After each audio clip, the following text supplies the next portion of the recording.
tad mums būs iespēja apspriest jautājumus. To mēs darīsim apmēram 5 minūtes uz katru jautājumu.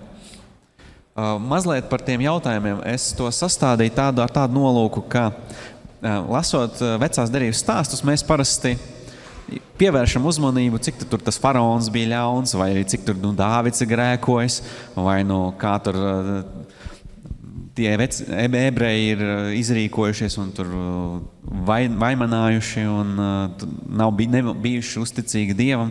Bet es šos jautājumus mēģinu vienmēr pagriezt šos stāstus tā, lai mēs varam gūt kādu mācību savu. Un pirmais jautājums skanēs šādi. Ņemot vērā stāstu par faraonu un 10 mocībām, kāda jūsuprāt ir galvenie iemesli, kāpēc mēs slimojam? Kāpēc mums mēdz būt problēmas attiecībās, arī varbūt finansiālās grūtības? Es tā redzu, ka mums tādas 3 lielas grupiņas savākušās. Šī un šī. Tātad 5 minūtes laika apspriežam, vienu vai 2 cilvēkus no grupas, lai tā kā atbildi dotu.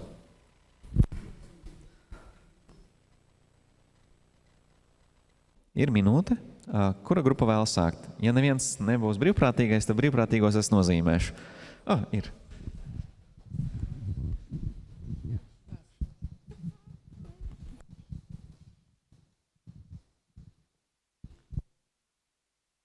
Mēs nonācām pie viedokļa, ka nevienmēr mūsu slimības un mūsu problēmas mēs spējam saprast iemeslu, kāpēc tās notiek. Mēs atcerējāmies ne tikai faraonu un 10 mocības, bet arī Ījabu. Un ir slimības, kuras tiešām mēs saprotam, ka mēs esam rīkojušies neatbilstoši veselības likumiem, un tāpēc to rezultātā rodas slimības, bet ir slimības, kuru rašanos mēs nekādi nevaram izskaidrot. Bet toties, jebkurā gadījumā, tas ir iemesls neatstāt Dievu un viņam uzticēties. Tieši tāpat kā Iebs uzticējās Dievam, un Dievs visu galā vērs par labu. Jebkuras mūsu problēmas, gan veselības, gan attiecība, gan finansiālās, ja mēs paliekam uzticīgi Dievam un ļaujam viņam atrisināt, tas viss tiks atrisināts tā, kā mēs spējam izturēt un kā Dievs uzskata par labu.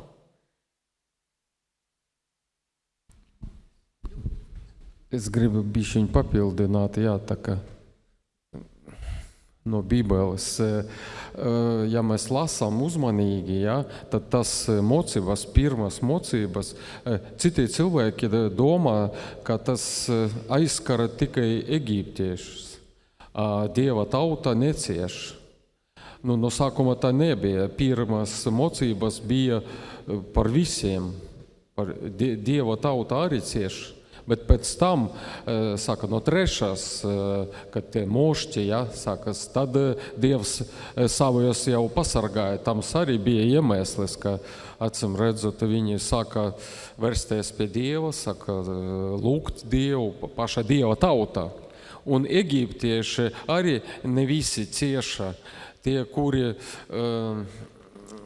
darīja to, ko Mozus teica, tie arī necieš. Dievs tos arī pasargāja eģiptiešus. Nebija tā, ka Eģipte cieša, Dieva tauta nav. Cieša tie, kuri negribēja versties pie Dieva. Paldies. Nākamā grupa.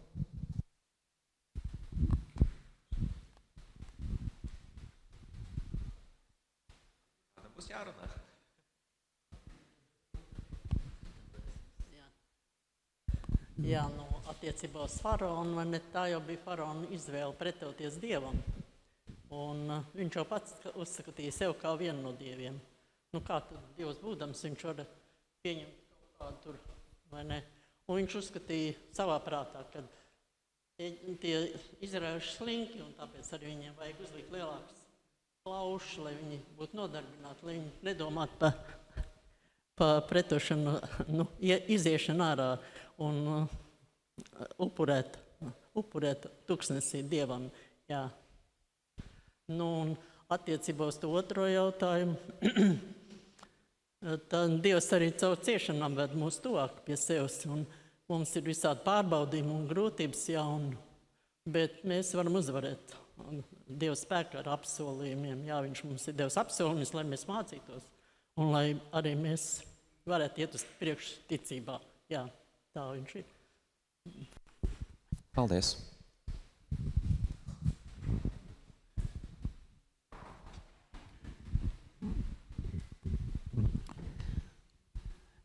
Mēs te tā runājamies, jā, bet laikam es te vairāk tā kā dominēju. Par to fāraonu. Fāraons ir tas sliktais puika, jā, šajā stāstā, bet bez tā fāraona galīgi nevar iztikt. Pieņemsim, tajā stāstā fāraona nav.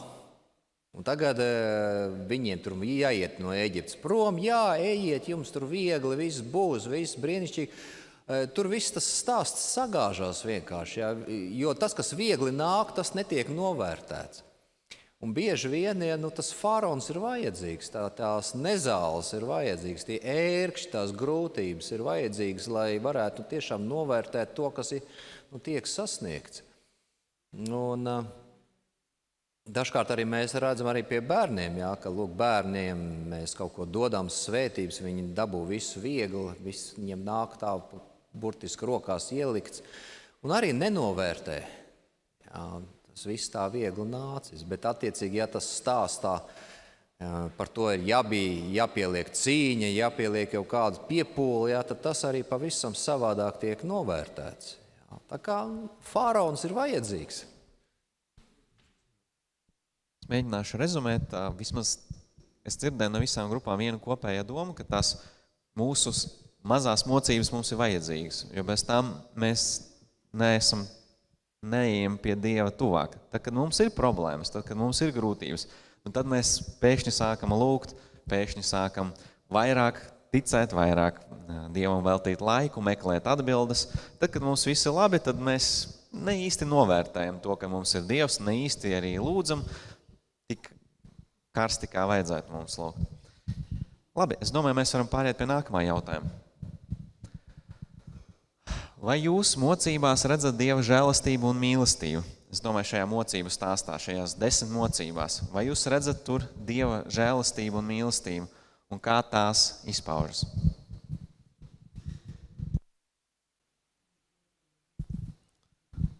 Es redzu, ka visi ir gatavi, tā kā varam sākt.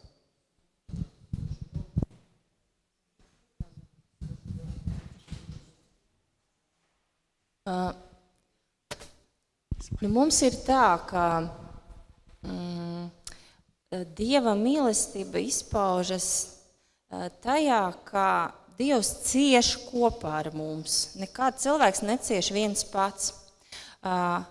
Žēlastība izpaužas tādā ziņa, ka jebkuram pārbaudījumam ir kaut kāds laiks. Tomēr tas nav, ka tu piedzimi un līdz mūžā galam visu laiku tu cieš. Visam ir savs laiks, katram pārbaudījumam, jebkuram kaut kādam, jā. Tas ir tāds. Mēs te arī parunājam, pieņemsim, tas pats Jēzus, jā, paņemt. Viņš bija bezgrēcīgs, bet viņam arī, viņš dzīvoja bez grēka, viņš vispār nav nekādā ziņā vainīgs, bet arī viņš cieta, viņš bija nogalināts, viņš bija sists, viņš bija pazemots, ar akmeņiem akmētāts. Likās, priekš kam? Kur tad tur ir Dieva mīlestība? Bet mīlestība ir tāda, ka mums tagad ir Dievs, kurš mūs saprot, kas zina, kas tas ir sāpes, kas ir slimības, kas mums var just līdzi. Tas viss bija tā Dieva mīlestība, ka nevis mēs mīram, bet Kristus mīra mūsu dēļ. Un kā mans bērns teica, ka pats galvenais, kāpēc viss tas notika, un tā pati galvenā mīlestība un žēlastība, ka Dievs grib, lai katrs tiktu glābts. Kādā veidā tas ir cits variants, bet Dieva mīlestība un žēlastība ir tajā, kā viņš grib glābt katru cilvēku. Jā, un katra pārbaudījuma ir vienmēr ļoti svarīga lieta, kad cilvēkam ir lielas problēmas, viņš paliek atvērts Dievam, un viņš saka, labāk redzēt Dieva atbildes uz lūkšanu. Paldies! Dieva mīlestība izpaužas tā, ka eģiptiešiem bija daudz elku un dievi, kuriem viņi ticēja, bet Dievs gribēja parādīt viņiem savu mīlestību līdz ar to, ka kurš ir īstais Dievs, ka viņš ir īstais Dievs, nevis tie elki un tie dievi, kuriem viņi ticēja, lai viņi iziet, un tur ir tā mīlestība, lai viņi beidz ticēt šitiem elkiem. Paldies!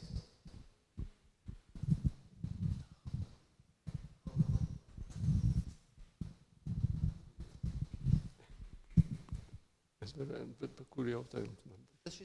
Es nevaru izlasīt. Jā, mums visiem vajadzīgi pārbaudījumi. Un tie pārbaudījumi, viņus nevar parādīt, pats sevi nevar pārbaudīt, pārliecināties, vai ne, vai es to varu vai nevaru, ja nav pretspēku. Visur ir vajadzīgs pretspēks, jo, lai es kaut ko apgāstu, tur jābūt kaut kādam pretspēkam, lai pārvarētu zemes pievilkšanās spēku, ko Dievs ir radījis un ko zinātnieki nevar atklāt. Vai ne? Tad rīko sacensības, uztais stieni ar maināmiem atsvariem, un kurš vairāk atraus no zemes, izstieptās rokās, un tad būs uzvarētājs. Un tādā veidā var cilvēks pārbaudīt. Vai ne? Un starp citu to zemes pievilkšanās spēku, Jānis te izteicās, ka mums ir dota brīvība. Mūsu brīvība ir diezgan relatīva, jo mēs nevaram atrauties no zemes, kā to dara ķerubi. Tiem ir brīvība, tie tiek visur. Bet mēs esam tā relatīva brīvība mums te uz šās zemes, bet prom no viņas mēs netiekam. Un mēs tiekam pārbaudīti. Vienā laidā mēs tiekam pārbaudīti. Un to, kāda būs reakcija, kāds būs mūsu spēks, to parāda tas pretspēks, kas viņš ir vajadzīgs. Un tas pats faraons tiešām viņš bija vajadzīgs, lai eģiptieši nevarētu lielīties saviem bērniem, ka mēs no faraona izgājām paši, mēs bijām tādi vareni, vai ne? Mēs visādi gājam un mums vienīgi Dievs mums varēja izvest cauri. Un mēs nevarējām pašķirt jūru, to izdarīja tikai Dievs. Un tas bija obligāti jāizstāst visiem bērniem. Un tas pretspēks bija tik liels, ka viņu nevar aizmirst. Katrā lietā jābūt pretspēkam.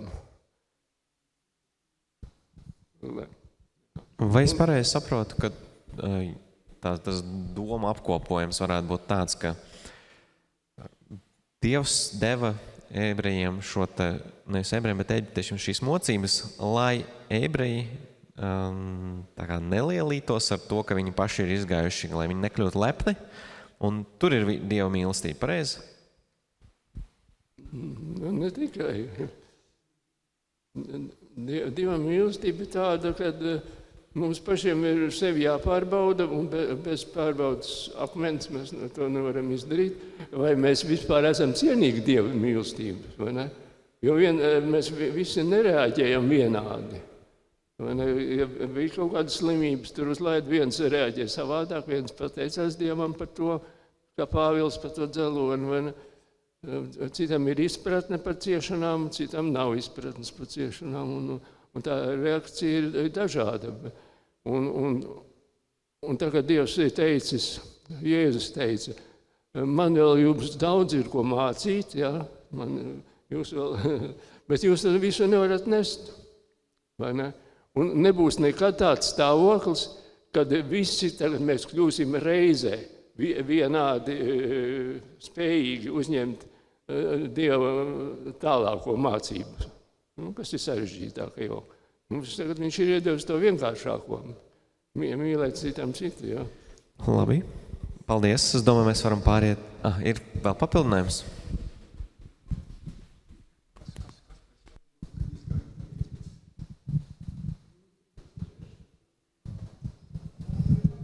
Jā, es pievienojos Valentīnai arī, kad, kā lai saka, kad tā ir tiešām Dieva žēlastība un mīlestība, ko viņš darīja ar šīm mocībām. Kāpēc? Tāpēc, ka viņš gribēja arī izglābt Ēģiptes tautu un faraonu. Un lai viņš arī nožēlo tos grēkus. Un mēs redzam, kad par to pirmo jautājumu, kur bija par to nabadzību, ja, protams, ir savas problēmas nabadzībai, bet ir arī savas problēmas bagātībai. Un mēs tieši redzam, ka faraons, it kā jā, viņš bija ar mieru atlaist Izraēlu tautu, bet tad viņam palika žēl, kad aizies jaunie, ka viņam vairs nebūs vergu. Tad viņam bija žēl, ka Izraēls paņēma lopus viss projām. Tātad te viņam bija problēmas tieši ar bagātību, nevis ar nabadzību. Problēmas ir, jā, gan vienā, gan otrā. Slikti ir, kad ir nabadzība, slikti ir, kad cilvēkam interesē tikai manta. Tā kā tā, es domāju, kad par cik eģiptieši, cik viņiem to dievu nebija.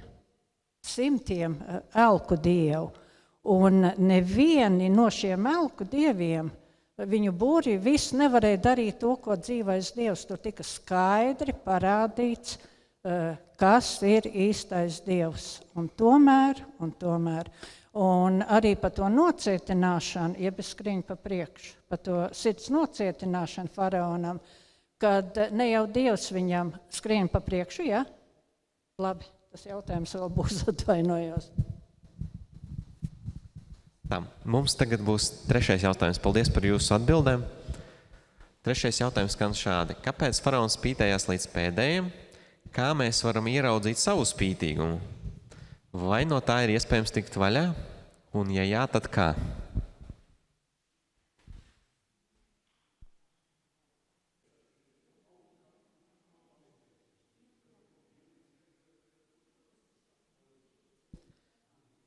Ir laiks. Es domāju, ka varam nopaļoties, apspriedēs. Vai esat gatavi atbildēt kāds? Vai kādi brīvprātīgie? Nav? Labi, tad sāksim kā ierasts ar jums.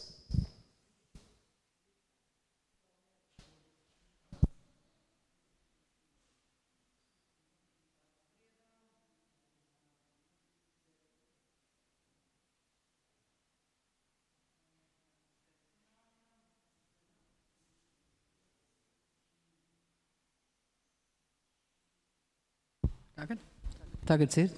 Jā. Par tām, kādēļ faraons spītējās līdz pēdējiem.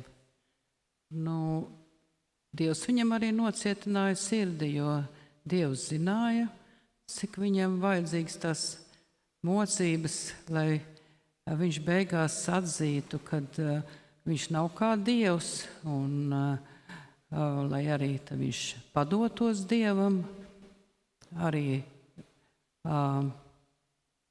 Ēģiptieši arī, lai redzētu, kad faraons nav Dievs un kad vienīgais Dievs ir tas, kas šīs mocības sagādā. Un tas spītīgums rodas paralēli tādam sevis paaugstināšanai, vai arī faraons bija spītīgs, jo viņš negribēja atzīt savu tādu, ka viņš varbūt arī zemāks nekā viņš sevi uzskata. Tas varētu vēl vienu epitetu nozīmēt, kā tas lepnība, jā. Lepnība un spītīgums varētu būt tā kā paralēli. Un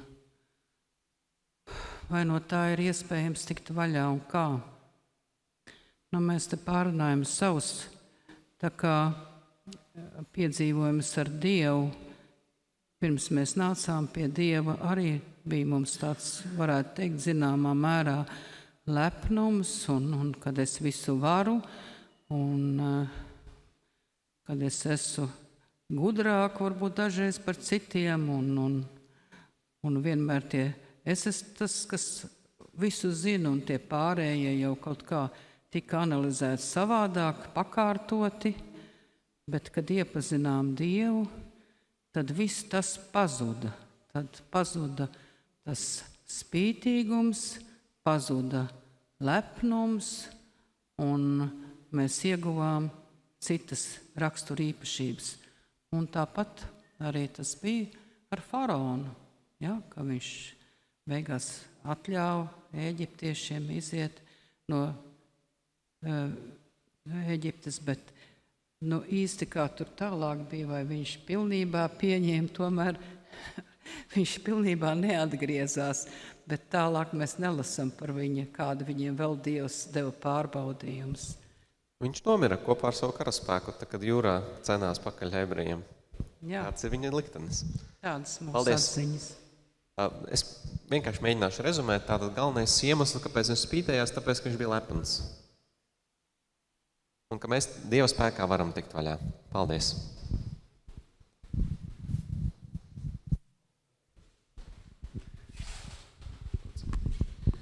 Nu jā, kāpēc faraons spītējās līdz pēdējam? Liekas, es jau atbildēju iepriekšējo reizi. Es uzskatu, ka tā bija viņa alkatība, un viņš jau arī sevi turēja par visaugstāko dievu, un kā viņš tagad, kā lai saka, atdos vietu citam dievam. Kā mēs varam ieraudzīt savu spītīgumu? Laikam pašam ir grūti, bet paldies Dievam, ka Dievs gan ieraug, un viņš mūs arī māca. Un par to iespēju tikt vaļā, ja mēs paši, teiksim, jūtam to savu spītīgumu, lepnumu, mēs varam lūgt no Dieva, jo paši jau mēs nevaram no savām tām sliktajām īpašībām atbrīvoties, tikai Dieva spēkā. Tā īsumā.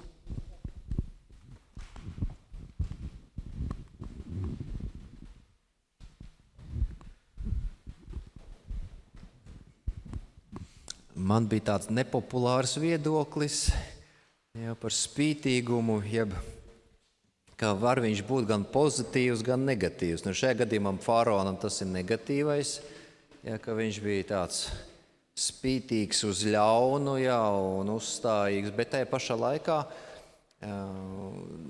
varbūt arī tāda uzstājība, principialitāte arī pozitīva, ka mēs, piemēram, arī no sava viedokļa mēs nenovēršamies, pieņemsim, ja mums ir viedoklis par sabatu, mēs no viņa nenovēršamies, lai arī ko tas maksātu. Tā kā šīs lietas var būt divējādas, un tāpat tās arī kā lepnums var būt gan ļauns, gan arī vienlaiks arī ja mēs priecājamies, ka esam kopā ar Jēzu Kristu, tas ir pozitīvi, bet tikpat labi var būt arī lielība un lepnums negatīvi. Tā kā šajā gadījumā ar faraonu, faraons viņš gāja kā līdz galam, līdz pat savai nāvei, viņš nevēlējās atgriezties, tas ir skaidrs, līdzīgi rīkojas arī, kā mēs tie grupiņā skatījāmies, Hitlers, arī Putins arī iet līdz galam, viņš pāri visu līķiem iet, lai tikai savu panākt. Bet arī tā pašā laikā ir, kad, piemēram, mēs te ravējām kaut kādu savu dārzu, tad mēs arī iesākam no vienas stūra, un tad mēs pacietīgi, soli pa solim, kamēr visu izravējam. Tur arī ir vajadzīga, zinām, uzstājība, neatlaidība, un tā ir atkal pozitīva. Labi, paldies. Es domāju, ka ar to mēs arī šodien noslēgsim. Es domāju, piecelsimies kopīgai lūkšanai. Es īstenībā palūkšu Andri novadīt.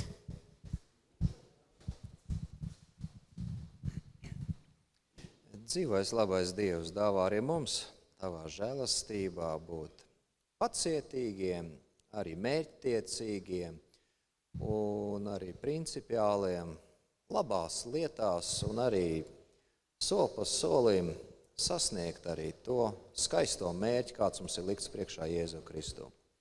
Un sargi tiešām mūs no visām ar ļaunām īpašībām, kā paštaisnība, lepnumu un spītīgumu, kas ved uz ļaunu un kas nav pareiza. Dāvā, kungs, žēlastību, lai tavā gudrībā, tavā garē dzīvojam. Svētī savu draudzi te Jelgavā, svētī savus ļaudis arī citās draudzēs un reliģijās, lai tie, kas tevi meklē, tiešām tevi arī atrod un tev kalpo.